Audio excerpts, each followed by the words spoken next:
There will be moments in your life when everything seems to happen at once. The plan fails.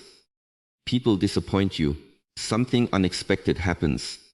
The future becomes uncertain. And suddenly, you feel that you must react immediately. But ask yourself something. When everything around you becomes chaotic, does becoming chaotic inside make the situation better?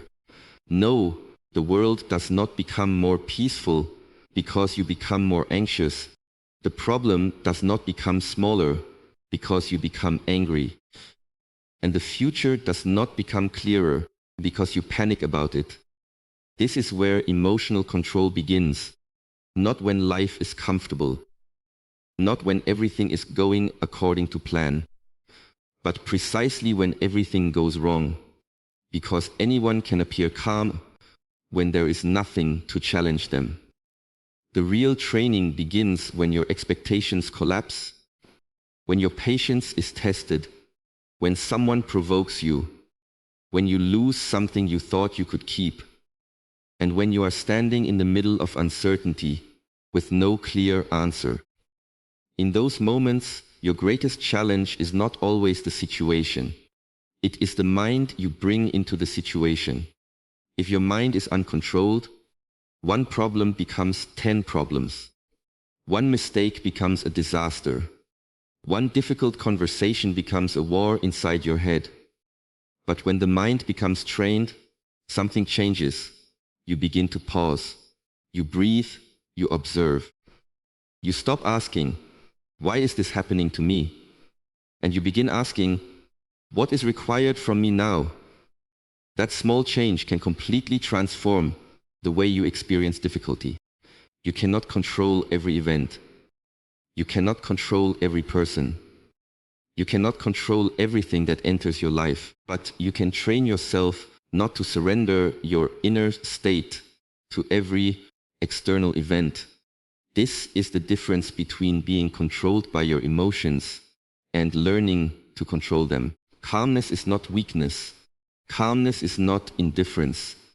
Calmness is the ability to remain present when your emotions are demanding that you escape, attack, blame, or give up. And this ability is not something you are simply born with. It can be trained. Every difficult moment gives you another opportunity to practice. Every disappointment can teach you patience. Every conflict can teach you restraint. Every uncertainty can teach you trust. Every failure can teach you how to stand again without becoming bitter. So today, do not listen to this as another motivational speech. Listen to it as a training, because the goal is not to create a life where nothing goes wrong. The goal is to become the kind of person who remains steady when something does. When the world becomes loud, become quiet within. When emotions rise, create space. When fear appears, return to the present moment. And when everything seems to be falling apart, remember, you do not need to control everything around you. You need to begin by controlling the one place where your greatest power has always existed, your own mind. One of the deepest forms of emotional strength is learning to accept what you cannot control. This sounds simple, but in practice, it is one of the hardest disciplines to develop. The mind naturally wants to control outcomes, people, circumstances, and the future. When something does not happen according to our expectations, resistance begins. We argue with reality inside our own mind. We think about what should have happened, what someone should have said, what we should have done differently, and what might happen next. But none of this changes what has already happened. It only takes our peace away from the present moment. Acceptance does not mean that you approve of everything that happens. It does not mean that you become passive or stop taking action. Acceptance simply means that you stop wasting your inner energy, fighting a reality that has already arrived. You recognize the situation as it is, without adding unnecessary suffering through resistance. Imagine standing in heavy rain and becoming angry because it is raining. Your anger does not stop the rain. It only makes you uncomfortable twice. Once because of the weather, and again because of your resistance to it. The same happens in life. Something unexpected happens, and instead of dealing with the situation, we spend hours mentally fighting it. We replay conversations. We imagine different outcomes. We blame ourselves. We blame others. We ask why this had to happen. And while the mind is busy fighting the past, the present moment is passing without us. A calm mind learns to make a distinction between what can be changed and what cannot. If you made a mistake, you can learn from it. If you hurt someone, you can apologize. If you lost an opportunity, you can prepare for the next one. If someone misunderstood you, you can communicate clearly. These are actions within your influence. But you cannot control another person's opinion. You cannot force someone to understand you. You cannot change yesterday. You cannot guarantee tomorrow. You cannot prevent every disappointment, rejection, loss, or unexpected event. The moment you understand this, something becomes lighter. You stop carrying responsibilities that were never yours to carry. You stop trying to manage everyone's emotions. You stop needing every situation to unfold according to your expectations. And most importantly, you stop giving external circumstances unlimited access to your internal state. This is where emotional control becomes practical. When something goes wrong, pause and ask yourself, is this within my control? If the answer is yes, act. If the answer is no, release the struggle and redirect your attention toward what remains possible. This simple question can save you from hours of unnecessary emotional suffering. Think about how much energy people spend worrying about things they cannot change. They worry about what others think, what someone might say, whether someone will leave, whether the past could have been different, or whether the future will unfold exactly as imagined. The mind creates thousands of possibilities, and the body reacts as though every possibility is already happening. But you do not need to solve tomorrow today. You only need to meet this moment clearly. When everything goes wrong, return to what is real. What happened? What is happening now? What can you do next? These questions bring the mind away from emotional chaos and back into action. You may not be able to control the storm, but you can learn how to stand within it. You may not be able to control the behavior of another person, but you can control your response. You may not be able to prevent difficulty, but you can decide whether difficulty will make you stronger or consume you. The strongest mind is not the mind that controls everything. It is the mind that knows what deserves effort and what deserves release. And sometimes the most powerful thing you can do is stop fighting what cannot be changed. Accept the moment exactly as it is, and then calmly choose your next step. There is a moment between what happens to you and what you choose to do about it. Most people move through this moment without noticing it.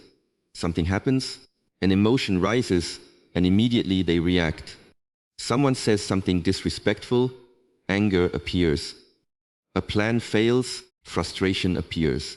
Someone criticizes you, insecurity appears. You receive unexpected news, fear appears. The reaction feels automatic, almost unavoidable, but it is not. There is a space between the event and your response, and learning to enter that space is one of the most powerful forms of emotional control. When you pause, you are not ignoring the situation. You are giving your mind enough time to see clearly before allowing emotion to decide your behavior. A few seconds can completely change the outcome of a conversation, a decision, or even a relationship. Many regrets come from moments when a person reacted quickly, but thought slowly afterward. They said something they did not mean. They made a decision from anger. They sent a message from frustration. They walked away from something valuable because of one temporary emotion. The emotion itself is not always the problem. Anger can tell you that something matters. Fear can warn you to pay attention. Sadness can show you that you have experienced loss. Frustration can reveal that something needs to change. Emotions carry information, but information should not automatically become instruction. Feeling something does not mean you must immediately act on it. This is where the pause becomes important. When you feel an intense emotion rising, do not immediately speak. Do not immediately send the message. Do not immediately make the decision. Take then another. Feel what is happening inside you without becoming the emotion itself. You can say to yourself, I am angry, but I do not have to act from anger. I am afraid, but I do not have to let fear decide. I am disappointed, but I do not have to destroy something because I am disappointed. This simple separation gives you back your power. Imagine someone trying to provoke you.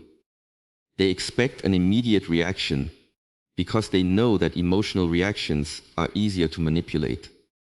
If they can make you angry, they can influence your words. If they can make you afraid, they can influence your decisions. If they can make you insecure, they can influence your behavior. But when you remain calm, you become difficult to control. You begin to recognize that not every statement deserves an answer. Not every insult deserves a defense. Not every misunderstanding requires an argument. Not every emotion deserves immediate expression. Sometimes silence is not weakness. Sometimes silence is the pause that allows wisdom to arrive. This does not mean that you should suppress everything you feel. Suppression pushes emotion down and leaves it unresolved. Awareness allows you to observe the emotion, understand it, and then choose what to do with it. You can acknowledge anger without becoming aggressive. You can acknowledge fear without becoming helpless. You can acknowledge disappointment without becoming bitter. This is emotional maturity. And like any form of strength, it requires training. Start with small situations. When something irritates you, pause for 3 breaths before responding. When someone sends you a message that triggers you, wait before replying. When you feel criticized, listen completely before defending yourself. When you feel overwhelmed, step away for a moment and return when your mind is clearer. At first, the pause may feel uncomfortable. You may feel that you are losing control because you are not reacting immediately. But slowly, you will discover something different. You are not losing control. You are gaining it.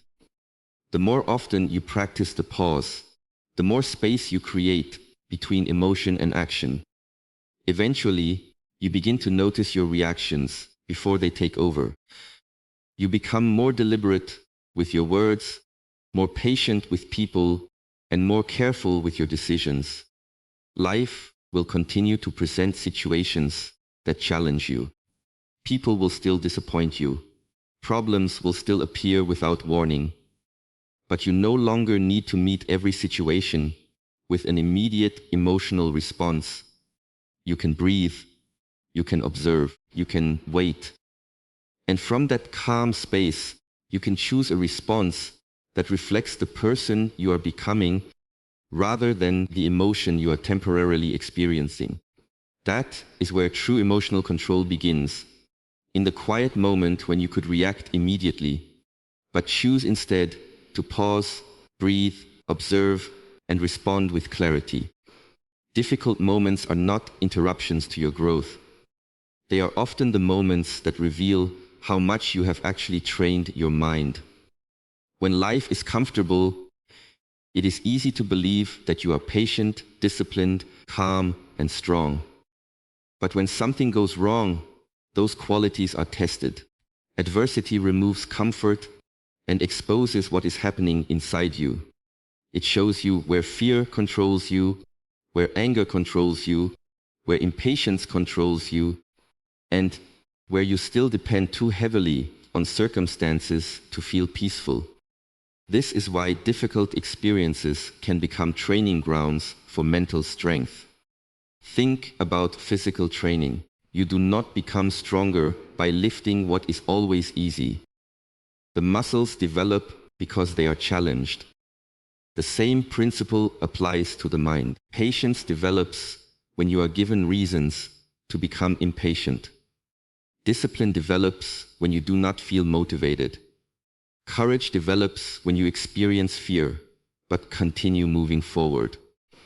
Emotional control develops when something happens that gives you every reason to react, yet you choose to remain grounded. This does not mean that you should search for suffering or create unnecessary problems in your life. It means that when difficulty arrives, you do not have to see it only as an enemy. You can also see it as an opportunity to practice. When someone disappoints you, practice acceptance. When plans suddenly change, practice flexibility. When someone provokes you, practice restraint. When you fail, practice beginning again. When uncertainty appears, practice staying present instead of allowing your mind to create endless stories about the future. Every challenge can become a lesson when you stop asking only, "How can I escape this?" and begin asking, "What can this teach me?" This shift changes your relationship with adversity.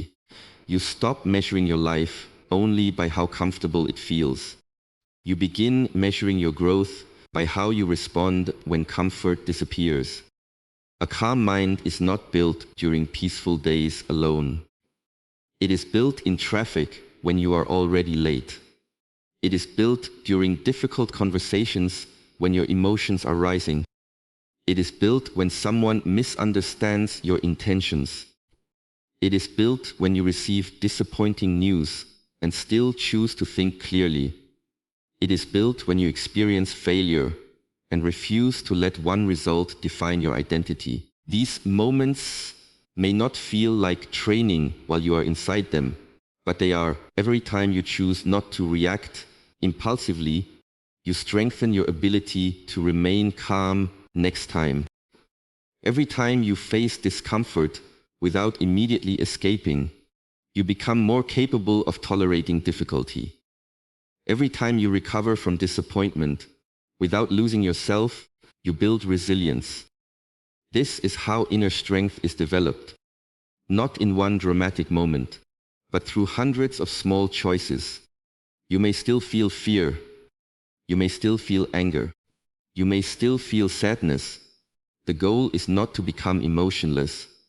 The goal is to become strong enough to experience emotion without allowing it to control your direction. There will be days when you feel mentally tired. There will be moments when you question yourself. There will be situations where you do everything correctly, and the result still does not go your way. These moments can be deeply frustrating, but they can also teach you one of the most important lessons in life. Your responsibility is not always to control the outcome. Sometimes your responsibility is simply to control the quality of your response. When adversity appears, slow down. Observe what it is revealing about you. Perhaps it is showing you that you need more patience. Perhaps it is showing you that you depend too much on approval. Perhaps it is showing you that you become anxious whenever uncertainty appears. Whatever the lesson may be, do not run from it. Look at it honestly, because what you are willing to face, you can begin to transform. Over time, the situations that once overwhelmed you may still be difficult, but they will no longer have the same power over you. You will have experienced difficulty before. You will know that emotions rise and fall. You will know that problems can be faced one step at a time. You will know that losing control does not solve the problem. And slowly, Adversity stops being proof that life is against you and becomes evidence that you are becoming stronger through the way you meet it. The goal is not to create a life without challenges, but to train a mind that can walk through challenges without abandoning its calm, clarity, discipline, and direction. When everything goes wrong, the first battle often does not happen outside of you. It happens inside your own mind. An unexpected problem may be difficult, but the thoughts you attach to that problem can make it feel unbearable. Something happens once, but the mind can repeat it hundreds of times. You remember what happened, imagine what could happen next, and create stories about what everything means. Suddenly, the original problem is no longer the only problem. Your thoughts have created another one. This is why learning to control your inner dialogue is so important. Your mind is constantly speaking to you. It tells you what situations mean, what other people think, what might happen tomorrow, and what you should be afraid of. But not every thought deserves to be believed. A thought can feel convincing and still be completely wrong. When you make a mistake, the mind may say, "I always fail." When someone rejects you, it may say, "Nobody will ever value me." When something unexpected happens, it may say, "Everything is falling apart." Notice the language. One event becomes a permanent identity. One disappointment becomes a prediction about the future. One difficult moment becomes a conclusion about your entire life. This is how emotional suffering grows. The situation may be real, but the story surrounding it may not be. You cannot always choose the first thought that appears in your mind. Thoughts can arise automatically, but you can learn to decide which thoughts you will continue feeding. That is an important difference. A strong mind does not demand that negative thoughts never appear. Instead, it learns how to observe them without immediately accepting them as truth. When your mind says, "I cannot handle this," pause and ask, "What exactly do I need to handle right now?" When it says, "Everything is going wrong," ask, "Is everything truly going wrong? Or is one difficult situation demanding my attention?" When it says, "This will never get better," ask, "Do I actually know that? Or am I predicting the future from a painful moment?" These questions bring you back to reality. You begin replacing emotional assumptions with clear observation. This does not mean pretending that everything is positive. Real strength does not require you to tell yourself that every problem is wonderful. If something is painful, acknowledge that it is painful. If something is difficult, acknowledge that it is difficult. But do not add unnecessary conclusions to the experience. You can say, "This is difficult, but I can take the next step." You can say, "I do not know what will happen, but I can handle what is happening now." You can say, "I made a mistake, but I can learn from it." These statements do not deny reality. They create a healthier relationship with reality. Your inner dialogue becomes especially important when you are alone. Nobody may hear the conversation happening inside your head, but you hear it constantly. If you repeatedly speak to yourself with fear, judgment, and hopelessness, your emotional state will eventually reflect those words. But if you learn to speak with honesty, patience, and discipline, your mind becomes a more stable place to live. Pay attention to the words you use. Do you constantly tell yourself that you are behind? Do you compare your journey with everyone else's? Do you punish yourself for mistakes long after the lesson has been learned? Do you assume the worst before anything has actually happened? These patterns may seem small, but repeated thoughts become mental habits, and mental habits influence behavior.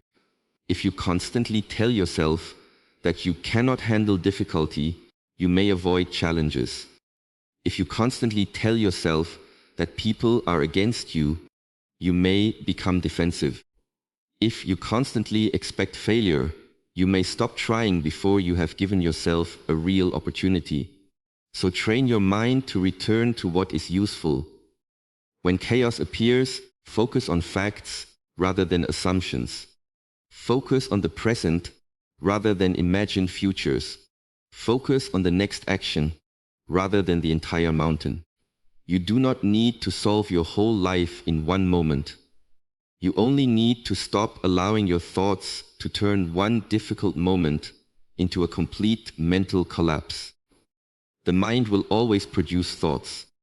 Your strength comes from learning which thoughts to follow and which thoughts to release. When you can remain aware of your inner dialogue, you begin to create distance between yourself and your thoughts. You realize that you are not every thought that enters your mind.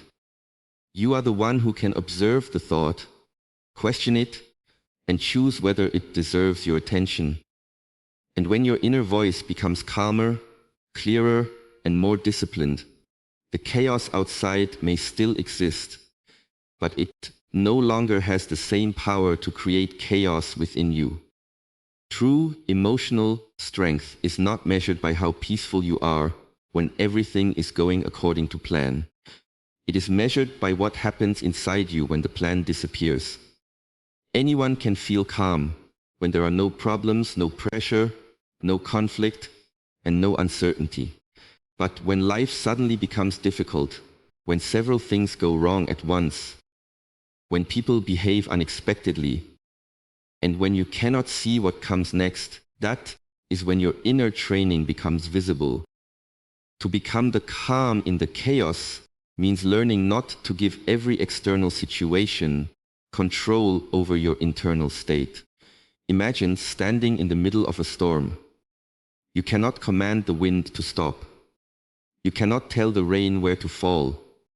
You cannot control every movement around you, but you can choose where you stand, how you breathe, and what direction you take next. Life is similar. There will always be circumstances beyond your control. The question is not whether the storm will appear. The question is whether you have trained yourself to remain steady when it does. When chaos appears, the first instinct may be to rush. You want an immediate solution. You want answers. You want someone to blame. You want the uncertainty to disappear. But rushing does not always create clarity. Sometimes it creates more confusion. This is why calmness is a form of power. When you remain calm, you can see more clearly. You notice details that panic would hide. You listen more carefully. You make better decisions. You recognize options instead of seeing only obstacles. Your mind has space to respond instead of simply reacting. Being calm does not mean that you never feel pressure. It means pressure does not automatically determine your behavior. You may feel your heart beating faster. You may feel frustration rising. You may feel afraid of what could happen. But instead of allowing those emotions to take the steering wheel, you acknowledge them and return to the present. Ask yourself, what is the next right thing to do? Not 10 things. Not the entire future, just the next right thing. This question brings the mind back from chaos into action. Sometimes the next right thing is to remain silent. Sometimes it is to walk away. Sometimes it is to have a difficult conversation. Sometimes it is to admit that you made a mistake. Sometimes it is simply to breathe and wait until you can think clearly. The answer will change depending on the situation, but the principle remains the same. Do not allow panic to make decisions that your calm mind would reject. Becoming the calm in the chaos also means becoming less dependent on external validation. If your peace depends entirely on other people behaving exactly as you want, then your peace is always fragile. Someone can criticize you, misunderstand you, disagree with you, or leave you, and suddenly your entire emotional state collapses. But when you build inner stability, You can hear criticism without immediately breaking. You can experience rejection without deciding that you are worthless. You can face disagreement without turning it into a personal war. You begin to understand that other people's behavior is information, not always a command. You can observe without absorbing. You can care without losing yourself. You can respond without becoming controlled. This is the quiet strength of emotional discipline, and it is developed through practice. Every difficult situation gives you another opportunity to train. When you feel yourself becoming reactive, pause. When your thoughts become chaotic, return to your breathing. When fear begins creating stories about the future, return to what is actually happening now. When anger demands immediate action, give yourself time. The goal is not perfection. There will be moments when you lose your calm. There will be moments when emotions become stronger than your intention. Do not turn those moments into another reason to attack yourself. Observe them. Learn from them. Return to your practice. Strength grows through returning. Again and again, you return to awareness. Again and again, you return to patience. Again and again, you return to discipline. Eventually, the same situations that once controlled you begin to lose their power. You may still experience difficulty, but difficulty no longer determines who you become inside it. You become the person who can stand in uncertainty without immediately collapsing into fear. The person who can experience anger without becoming destructive. The person who can face pressure without abandoning clarity. The person who can walk through chaos while carrying peace within. That is the real goal of emotional control. Not to create a world where nothing goes wrong, but to build an inner world strong enough that when everything around you becomes unstable, you can remain grounded, breathe deeply, see clearly, and calmly choose your next step.